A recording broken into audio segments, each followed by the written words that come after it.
किस्सा कुर्सी का नमस्कार, बहुत स्वागत है आपका। साथ आपके मैं हूं शालिनी कपूर तिवारी। देखिए, लोकसभा चुनाव के 3 चरण पूरे हो चुके हैं। 302 सीटों पर वोटिंग हो चुकी है और 241 सीटों पर वोटिंग अभी बाकी है।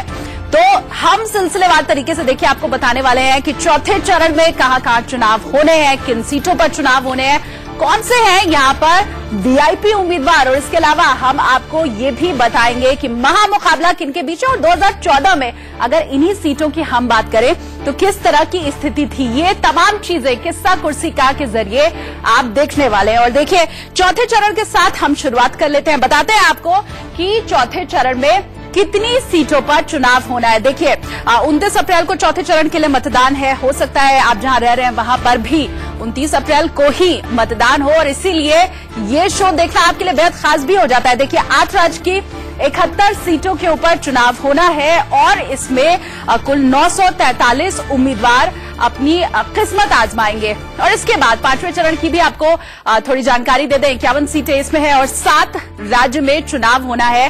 5वें चरण में 6 मई को इसके लिए मतदान होगा। अब जरा छठे चरण के बारे में भी जान लेते हैं। 5वें चरण में मतदान आप 6 मई को करेंगे। 241 सीटों के ऊपर चुनाव होना बाकी है, जैसा मैंने पहले ही कहा। और सिलसिलेवार तरीके से हम आपको बता रहे हैं। चौथे चरण की जानकारी मैंने दी आपको। ये 5वां चरण है। इस बार कुल 7 चरणों में चुनाव होने हैं। तो 5वें चरण में 7 राज्य की कुल 51 सीटें हैं जिसके ऊपर मतदान होना है। छठे चरण की अगर बात करें तो 12 मई को यहां वोटिंग है। 7 राज्य हैं और 59 सीटें हैं जिनके ऊपर छठे चरण में मतदान होगा। 7वें चरण की भी बात कर लेते हैं। 8 राज्य की 59 सीटें हैं 7वें चरण में और 19 मई को फाइनल वोटिंग होगी 7वें चरण की। 7 चरण में इस बार लोकसभा चुनाव कराया जा रहा है। तो ये 7 चरण की जानकारी हमने दी आपको। जैसा मैंने कहा कि 3 चरण के चुनाव हो चुके हैं और अब चौथा, 5वां, छठा और 7वां चरण बाकी है। आप चूंकि चौथे चरण का चुनाव होना है और इसके लिए 29 अप्रैल को वोटिंग है, तो चौथे चरण के लिए जो तमाम जरूरी चीजें हैं वो भी अब आप सिलसिलेवार तरीके से समझ लीजिए। देखिए, किस राज्य में कितनी सीटों के ऊपर चुनाव है ये हम आपको बता देते हैं। देखिए, 8 राज्य में चुनाव है। सबसे पहले तो ये बात हो गई। अब वो 8 राज्य कौन से हैं ये आप जान लीजिए। राज्यों की अगर हम बात करें तो कुल देखिए, पहले तो 71 सीटें, 8 राज्य की 71 सीटें हैं जिनके ऊपर वोटिंग होनी है और कुल 943 उम्मीदवार हैं जो अपनी किस्मत आजमा रहे हैं, या यूं कहें कि उनकी किस्मत का फैसला होना है चौथे चरण में। महाराष्ट्र की इसमें 17 सीट है। महाराष्ट्र के बाद जो अगला राज्य है वो है राजस्थान। तो महाराष्ट्र की 17 सीट और राजस्थान की 13 सीट है जिसके ऊपर चुनाव होना है। देखिए, महाराष्ट्र की अगर हम यहां पर बात कर ले तो मुंबई का इसमें नाम सबसे ऊपर आता है। तो मुंबई में एक तरफ तो तमाम फिल्मी सितारे हैं, वहीं उत्तर भारतीयों की संख्या भी मुंबई में बहुत ज्यादा है।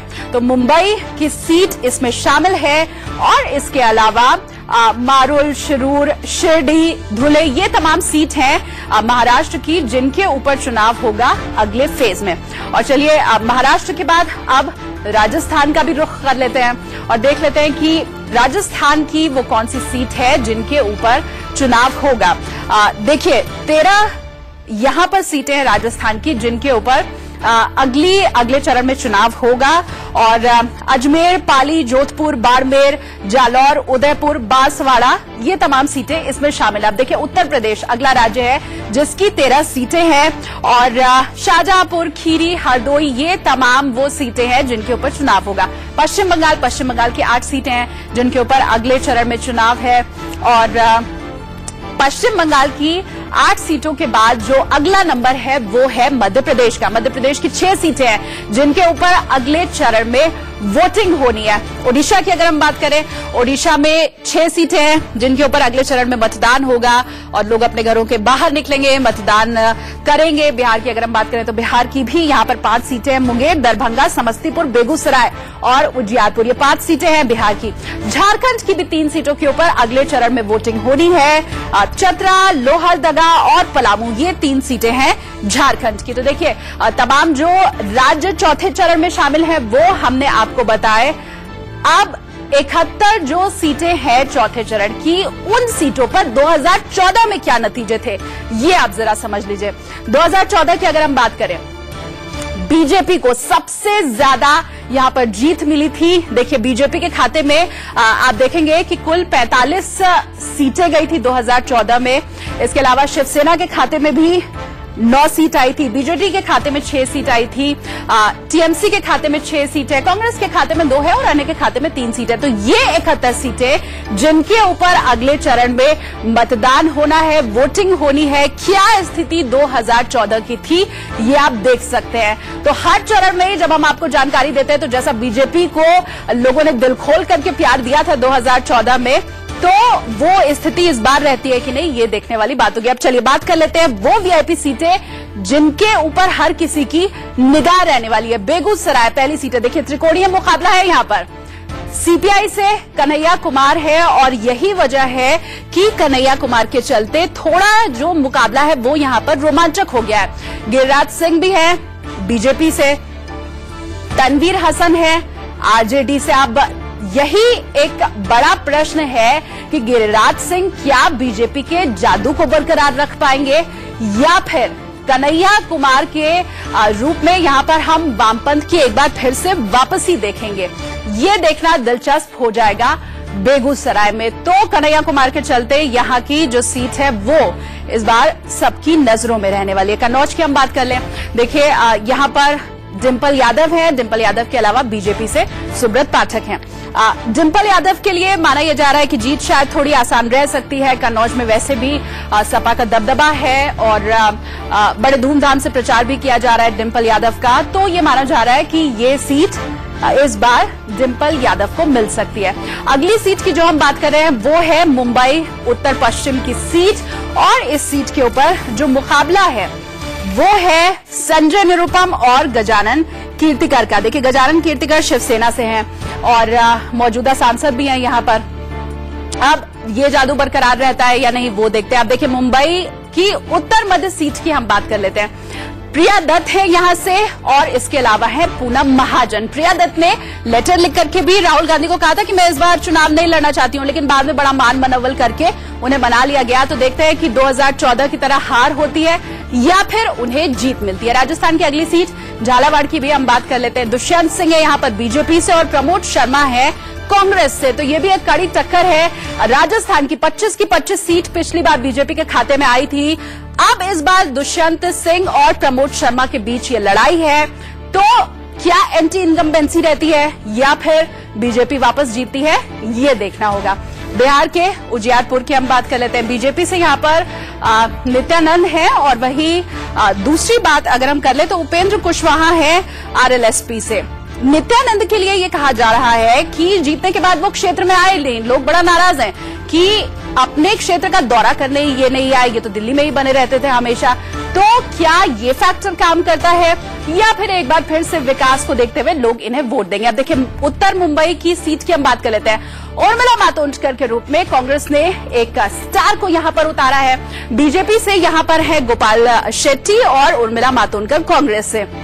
उर्मिला मातोंडकर जब इस सीट पर आई उसके बाद से थोड़ा हमने देखा है कि नजारा यहां का बदल गया है, क्योंकि एक स्टार प्रचारक जब सामने आता है तो लोग उसे पहले से ही जानते रहते हैं, तो उनका स्वागत भी किया जाता है। एक छोटे से ब्रेक के लिए हम यहां पर रुक रहे हैं, लेकिन अभी और भी बहुत सी वीआईपी सीट बाकी और उन सभी का विश्लेषण होगा इस ब्रेक के बाद। हर अपडेट हम आप तक पहुंचा रहे हैं।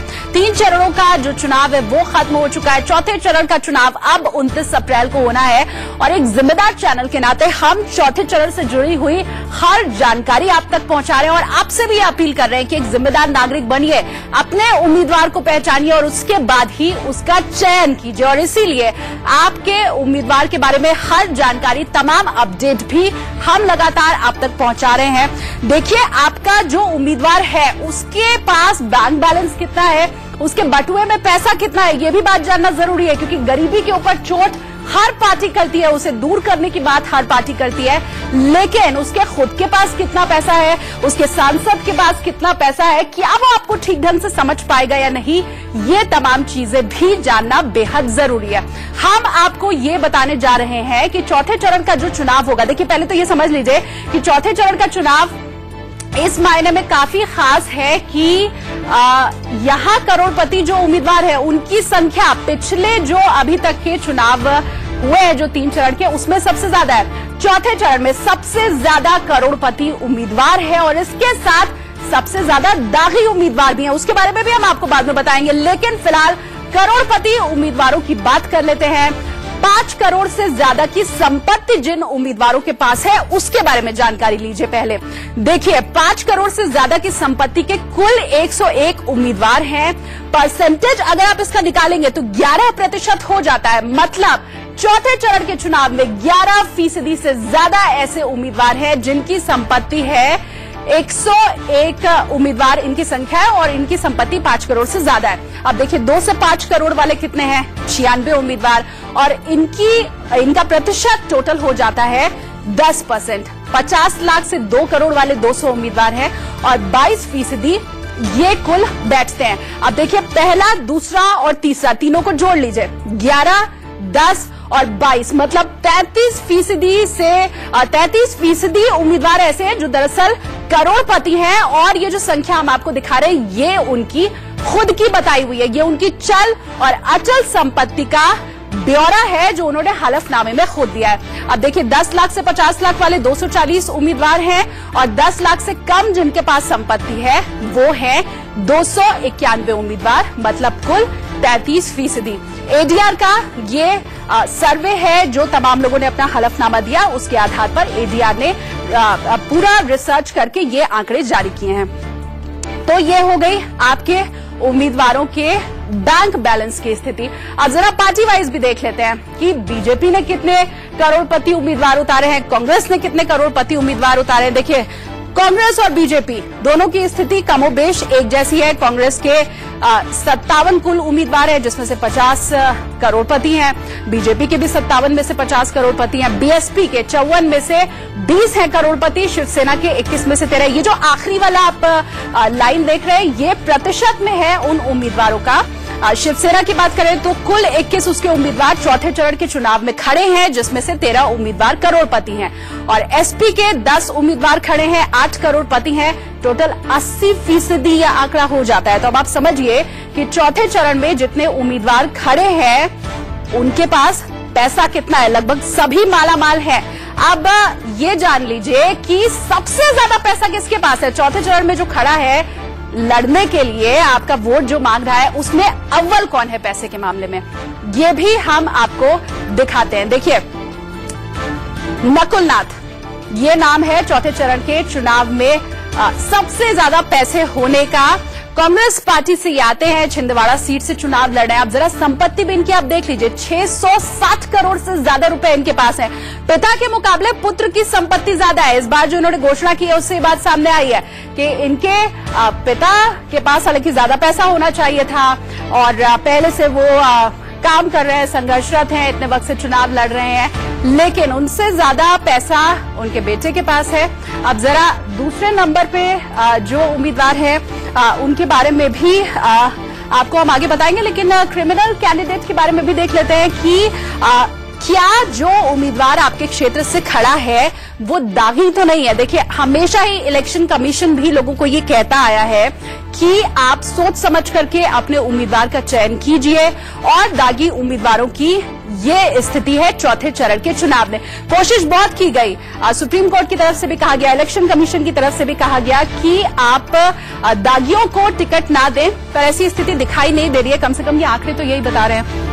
देखिए बीजेपी और कांग्रेस के 57 उम्मीदवार मैदान में खड़े हैं, बीजेपी के 20 उम्मीदवार दागी हैं। प्रतिशत में अगर हम देखें तो 35% बीजेपी के जो उम्मीदवार हैं वो दागी हैं। कांग्रेस की बात करें 57 में से 9 दागी उम्मीदवार हैं। बीएसपी के 54 उम्मीदवार खड़े हैं चौथे चरण में जिसमें से 10 दागी हैं, मतलब 19%। शिवसेना के 21 उम्मीदवार खड़े हैं जिसमें से 9 है दागी, मतलब 43%। और निर्दलियों की अगर हम बात करें 345 उम्मीदवार चौथे फेज में खड़े हैं जिसमें से 45 उम्मीदवार दागी है और ये जो प्रतिशत है वो हो जाता है 13%। तो देखिए समझना आपके लिए बहुत जरूरी है। स्थिति हमने आपको बता दी कि दागी उम्मीदवारों की संख्या भी कम नहीं है, करोड़पति उम्मीदवारों की संख्या भी कम नहीं है, लेकिन जब आप चुनिए अपने उम्मीदवार को तो ये जरूर देखिए कि उसका बैकग्राउंड क्या है, कहीं क्रिमिनल तो नहीं है, आपराधिक मामला अगर दर्ज है तो किस किस्म का है, क्या बहुत ज्यादा गंभीर आपराधिक मामले दर्ज है, ये तमाम चीजें जांचना आपके लिए बेहद जरूरी है, क्योंकि उसके बाद ही आप सही ढंग से और ठीक तरीके से अपने उम्मीदवार का चयन कर पाएंगे और एक जिम्मेदार नागरिक का कर्तव्य निभा पाएंगे।